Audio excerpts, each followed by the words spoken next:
पारखी भी है या नहीं। मिस्र में एक अद्भुत फकीर हुआ है झुन्नू। एक युवक ने आकर उससे पूछा, मैं भी सत्संग का आकांक्षी हूँ, मुझे भी चरणों में जगह दो। झुन्नू ने उसकी तरफ देखा, दिखाई पड़ी होगी वही बुद्ध की कलछी वाली बात जो दाल में रहकर भी उसका स्वाद नहीं ले पाती। उसने कहा, तू एक काम कर। खीसे में से एक पत्थर निकाला और कहा, जा बाजार में सब्जी मंडी में चला जा और दुकानदारों से पूछना कि इसके कितने दाम मिल सकते हैं। वह भागा हुआ गया। उसने जाकर सब्जियां बेचने वाले लोगों से पूछा। कई ने तो कहा, हमें जरूरत ही नहीं है, दाम का क्या सवाल, दाम तो जरूरत से होता है, हटाओ अपने पत्थर को। पर किसी ने कहा कि ठीक है, सब्जी तौलने के काम आ जाएगा, तो 2 पैसे ले लो, 4 पैसे ले लो। पत्थर रंगीन था, मन को भा रहा था, पर झुन्नून ने कहा था, बेचना मत, सिर्फ दाम पूछ कर आ जाना, ज्यादा से ज्यादा कितने दाम मिल सकते हैं। सब तरफ पूछ कर आ गया, 4 पैसे से ज्यादा कोई देने को तैयार नहीं हुआ। आकर उसने झुन्नून से कहा कि 4 पैसे से कोई 1 पैसा ज्यादा देने को तैयार नहीं है। बहुत तो लेने को ही तैयार नहीं थे, कईयों ने तो डांट कर भगा दिया। सुबह बोनी का वक्त है, आ गए पत्थर बेचने, चल भाग यहाँ से, हम ग्राहकों से बात कर रहे हैं, बीच में अपने पत्थर को उलझाए हुए हैं, अभी तो सांस लेने की भी फुर्सत नहीं है, शाम के वक्त आना, पर हमारे ये काम का ही नहीं है मत आना।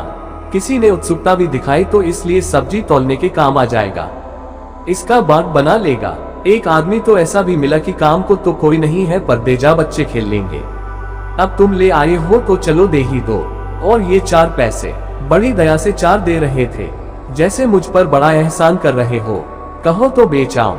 गुरु ने कहा, अब तू ऐसा कर, सोने चांदी वाले बाजार में जा और वहां जाकर पूछा, लेकिन बेचना नहीं है, सिर्फ दाम ही पूछ कर आने हैं, चाहे कोई कितने ही दाम क्यों न लगाए, क्योंकि यह पत्थर मेरा नहीं, यह मेरे पास किसी की अमानत है, इसलिए मैं तुझे दिए देता हूँ, केवल इसे अमानत ही समझना, और वह भी अमानत पे अमानत। इसे बेचने का हक न तो मेरा है न तेरा, इस बात को गांठ बांध ले। वह बाजार गया, वह तो हैरान होकर लौटा, सोने चांदी के दुकानदार 1000 रुपए देने को तैयार है, भरोसा ही नहीं आ रहा, कहाँ 4 पैसे और कहाँ 1000 रुपए, कितना फर्क हो गया। एक बार तो लगा कि बेच ही दे, यह आदमी बाद में 1000 दे या न दे, पर गुरु ने मना किया था, इसलिए उसके हाथ बंधे थे, वरना तो वह कब का बेच चुका होता।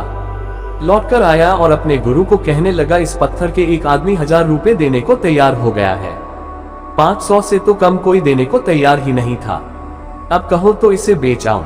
गुरु ने कहा, अब तू ऐसा कर, इसे बेच मत देना, बात तुझे याद है ना, यह मेरे पास अमानत है, ये अमानत मैं तुझे दे रहा हूँ, अब तू हीरे जवाहरात जहाँ बिकते हैं, जौहरी और पारखी जहाँ है, वहां ले जा, लेकिन बेचना नहीं है, चाहे कोई कितनी भी कीमत क्यों न लगाए, तेरे मन में कितना ही उत्साह और लालच आ जाए, बस मोल भाव करना है, कीमत पता करनी है, कितने का बिक सकता है।